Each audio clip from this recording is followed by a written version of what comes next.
सभी मेष राशि के भाई बहनों का सादर अभिवादन। आज हम जानने वाले हैं केतु के द्वारा कौन कौन से कार्य हमारे बनने वाले हैं वर्तमान 2024 से लेकर के मई 2025 तक, क्योंकि इस टाइम तक यही केतु देव ठीक आपके अपने राशि से ये छठे भाव पर इनका गोचर चल रहा होगा। इस समय पर केतु के हाथ में एक ध्वजा होती है, वो ध्वजा होती है धर्म ध्वजा, अर्थात ये जिस भाव पर होते हैं उस भाव से संबंधित हमें फतह और जीत जरूर प्राप्त होती है। इस हिसाब से देखा जाए तो छठा भाव मेरे नौकरी का होता है, तो नौकरी संबंधित यदि कोई प्रॉब्लम कोई परेशानी चल भी रही है तो केतु अंततः ये आपके जीवन में वो ध्वजा वो जीत आपको दिला करके रहेंगे, क्योंकि छठे भाव हमारे मेहनत का भाव है जहां पर केतु है और केतु इस ध्वजा को आपके जीवन पर ला करके रहेंगे। अब प्रश्न ये उठ सकता है, भाई केतु हमें फिर अब तक हमें सफलता का पर्याय क्यों नहीं बन पाए। ध्यान दीजिएगा, ठीक इनके सामने इनसे अष्टम भाव पर देव गुरु बृहस्पति विराजमान है। अब यहां से आप गिने केतु के स्थान से, तो केतु के स्थान से गुरु का स्थान अष्टम भाव नजर आएगा और गुरु से गिने अगर तो ये छठे भाव पर है। ज्योतिष में इस युक्ति को माना जाता है षडाष्टक योग। अब ये योग बहुत उत्तम नहीं माना जाता, अर्थात गुरु के द्वारा जो प्रभाव जो भाग्य का साथ मिलना चाहिए केतु को वो प्राप्त नहीं हो रहा है, जिसके कारण से ये हमारे कार्य में ब्रेक लगा रहे हैं। दूसरे रूप से यही केतु ब्रेकर के रूप में माना गया है ज्योतिष शास्त्र में। यदि नौकरी में हम किसी विशेष उपलब्धि को प्राप्त करना चाह रहे हैं तो कोई ना कोई ब्रेक लग जा रहा है, अपने कैरियर में कुछ विशेष प्रगति चाह रहे हैं तो केतु यहाँ विद्यमान है, कोई ब्रेक लग जा रहा है, अर्थात रुकावट की स्थिति हमें महसूस होती हुए आपको नजर आ सकती है। इसका मुख्य कारण यह भी होगा कि गुरु और केतु का षडाष्टक योग होना। जब मई का महीना आता है, ध्यान दीजिएगा 1 मई का ही वो दिन होगा जिस दिन देव गुरु का ट्रांजिट ठीक एक घर आगे हो जाएगा।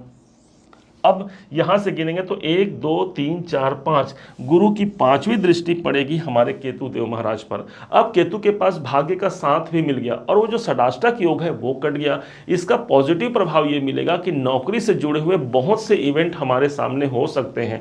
यदि हमें पद प्रतिष्ठा चाहिए, विशेष कार्य में उन्नति चाहिए, ये आपको प्रदान करेंगे। अब छठा घर का है का तो छठा घर हो गया आपके रोग का, हमें कोई स्वास्थ्य जनित कोई परेशानी है, केतु देव यहाँ पर जब षडाष्टक योग से मुक्त हो जाते हैं तब यहां पर हमें स्वास्थ्य जनित परेशानियों से मुक्त करा जाते हैं। यही हमारे कर्जे का स्थान है, कर्ज इत्यादि से हम यदि परेशान हैं तो कर्जे से निर्वृत्त कराने वाले हमारे केतु देव महाराज हो सकते हैं। ध्यान दीजिएगा, राहु एक ऐसे ग्रह है जो हमको प्रवृत्त कराते हैं, जो आपके व्यय भाव पर बैठे हुए राहु देव महाराज आपको यहाँ प्रवृत्त कराएंगे, आपके हाथों से कोई बड़ा इन्वेस्टमेंट कराएंगे या फिर आपके जीवन में कुछ ऐसा विशेष हो सकता है जहाँ पर आप खर्च करने की अभिलाषा रखते हैं, ये राहु आपको वहाँ सपोर्ट करेंगे। लेकिन केतु बोलते हैं भाई मैं डिटैचमेंट हूँ, मैं निर्वृत्त हूँ, इस कारण से आपको ऐसा महसूस हो सकता है कि मेरे कार्य में निरंतर बाधाएं बनी हैं। लेकिन ध्यान दीजिएगा, राहु के पास ऊपर का सिर है, केतु के पास नीचे का धड़ मात्र बचा हुआ है, इसलिए इनके पास देखने की,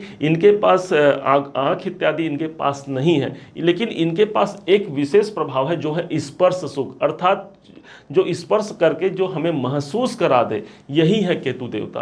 अर्थात इस समय पर आपको ऐसा देखने को मिल सकता है कि मेरे शत्रु मेरे लिए प्रभावी हैं, लेकिन आपको रोकेंगे, ये कोई गलत डिसीजन आप लेने जाएंगे आपको रोकेंगे कि भाई रुक जाओ, थोड़ा सा संभल लो और सोच विचार करके आगे बढ़ो, क्योंकि इनके पास सोच नहीं है। ध्यान दीजिएगा, केतु के पास ऊपर का हिस्सा नहीं है, इसलिए आपको ये रोकना चाहते हैं भाई सोच समझ कर किसी कार्य को करो। दूसरे ओर से समझा जाए तो इस केतु के एक सबसे पॉजिटिव प्रभाव ये होगा, जब गुरु से षडाष्टक योग से ये मुक्त हो जाएंगे, आपके जीवन में इनका जो प्रभाव हो जाएगा वो आपके मेहनतों का प्रतिफल मिलेगा। छठा भाव मेरे मेहनत का है, मेरे सेवा का है। और एक सन्यासी को क्या चाहिए, केतु को हम जोड़ते हैं एक सन्यासी की भांति, अर्थात हमारे जीवन में ये होना चाहिए भाई मैंने तो अपना जीवन सफल कर लिया लेकिन मैं दूसरों का भी भला करूंगा, मैं एक सेवा की भाव जब आपके अंदर जागृत होती है, यही केतु आपको 100% रिजल्ट निकाल करके देते हैं। अब इस केतु के प्रभाव को कैसे अधिक प्रभावी बनाया जा सके या फिर इसके पॉजिटिव प्रभाव को कैसे लिया जा सके, ध्यान दीजिएगा, केतु को हमने माना है जड़, यदि आपको दिखे ये पेन है हमारे हाथ में, यदि ये पेन आपको दिखता है तो ये आपको एक पेन नजर आएगा। लेकिन जब इसे दिन भर दिखे कौन, तो ये ढक्कन दिखे, यदि मान लीजिए इसे हमने जेब में रख लिया तो ये ढक्कन आपको नजर आएगा। और यही राहु है, ऊपरी सतह राहु है, जहां पर लिखता है जो सदैव काम करता है वो हमारा केतु है। अर्थात आपके काम कौन बनाएगा, केतु बनाएगा। हमें कुछ भी आप देख लीजिए उसमें जो आपको ऊपरी आवरण दिखे वो राहु है, लेकिन जो अंदर में वास्तविक रूप से जो काम होता है वो केतु के द्वारा होता है। नल में पानी आता है, नल हम चालू करते हैं, सोच रहे हैं कि नल से पानी आ रहा है, लेकिन उसके अंदर जो पाइप जो लगा हुआ है, जो रूट्स लगे हुए हैं, वो सब के सब केतु हैं। और यही केतु आपको एक रास्ता बना रहा है, आपके लिए एक रूट बना रहा है आपके जीवन को सक्सेस करने के लिए। यहां पर हम कुछ गलतियां कर जाते हैं, हम सोचते हैं भाई इस केतु के कारण हमको प्रॉब्लम आ रहा है या फिर अमुक ग्रह के कारण हमको प्रॉब्लम आ रहा है, लेकिन नहीं, एक पद्धति के माध्यम से, एक संदेश के माध्यम से आपके जीवन को उन्नत बनाने का यहां पर कार्य केतु करेंगे। दूसरे ओर से समझा जाए तो जो 2 नंबर, 6 नंबर और 10 नंबर है, ये हमारे लिए धन त्रिकोण की राशि मानी गई है, धन त्रिकोण का स्थान माना गया है।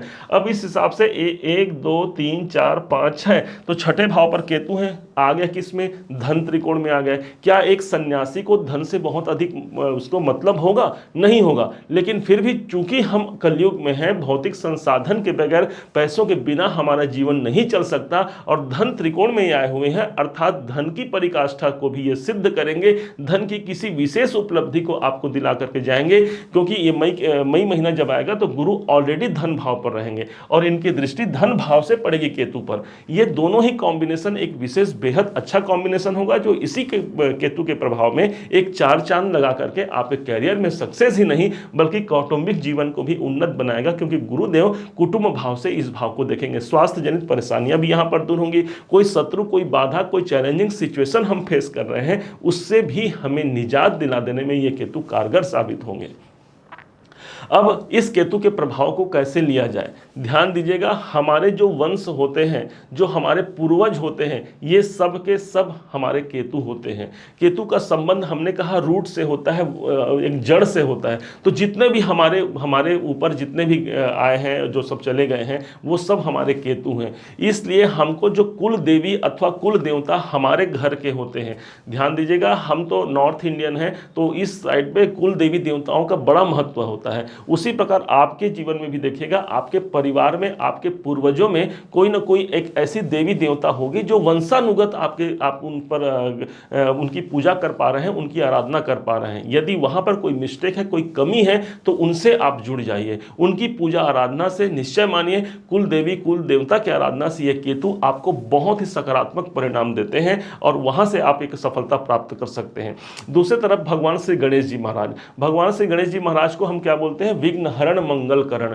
भगवान श्री गणेश जी हमको दिखते तो हैं हमारे बाधाओं को हरण करने वाले, लेकिन उनके जो सब जिन पर उनकी सवारी होती है, जो छोटा सा मूसक होता है, यही हमारे केतुदेव महाराज हैं। और इसीलिए हम सब भगवान श्री गणेश जी की जब पूजा करते हैं तो भगवान गणनायक की हमें कृपा तो मिलती ही मिलती है, साथ में इस केतु के पॉजिटिव प्रभाव हमें 100% नजर आते हैं और उसका प्रभाव हमारे बाधाओं को निर्वृत्त कर सकता है। अर्थात अब ये समझिए, ये केतुदेव आपके काम बनाने के लिए सबसे ज्यादा जागृत हैं, विशेष प्रभावी मई महीने से और अधिक प्रभावी हो जाएंगे। और यहां पर भगवान श्री गणेश जी की आराधना, उनकी कृपा, ओम गंग गणपतये नमः का जाप आपके जीवन को बेहतर और उन्नतशाली बना सकता है।